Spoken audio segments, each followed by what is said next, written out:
CapStars 3.0. Today we have with us Suresh Kumar Ramaswamy. He is an ultramarathon runner, a cyclist and an environmentalist. He also inspires others to be fit and to live a sustainable life.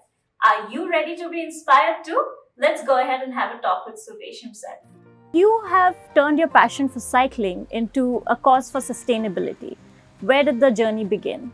I've been a distance runner for a long time, and I picked up cycling as a cross fitness kind of alternate sports. And then I realized, why don't I do my daily commute to office using cycling? And that's how cycling became a sustainable mode of transport also for me. From the place where I stay at 26 kilometers, I cycle at least thrice a week, and that's 52 kilometers daily. Over a year, that easily translates to several thousand kilometers, and I'm able to save about 3.6 tons of carbon emissions every year. So running was your first driver towards fitness. Yes. How did those baby steps turn into marathon running? I participated in a corporate run, and I was very reluctant to enroll there. I was not at all fit at that time.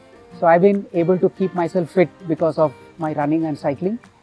So I participated in the short run, which was 5 kilometers.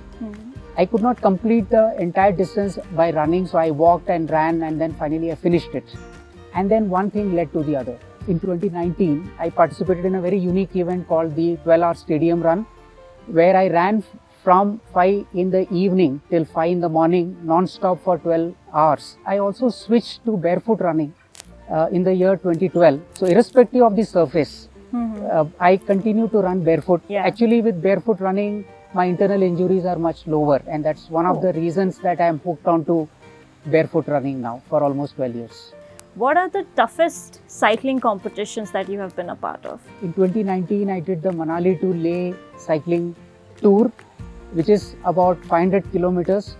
But the toughness there is, I start at 6,000 kilometers above sea level, and then I go all the way up to 17,500 above sea level, where the oxygen levels are much lower, where the temperatures go extreme high in the day and extreme low in the nights.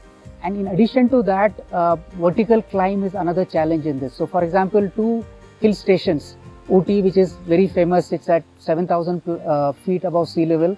So you go all the way up and then come down, and then you cover one more hill station called Valparai. So all this happens consecutive over 9 days, which actually tests your endurance to the fullest. In your personal journey, how has Capgemini supported you? My own philosophy of a sustainable living is something I see Capgemini also endorsing, sustainability in such a big way. My daily passion about cycling to work, right? And that is really possible because most of the Capgemini facilities have a gym, shower and a locker. So in that way, Capgemini is made this mode of, sustainable living for me possible.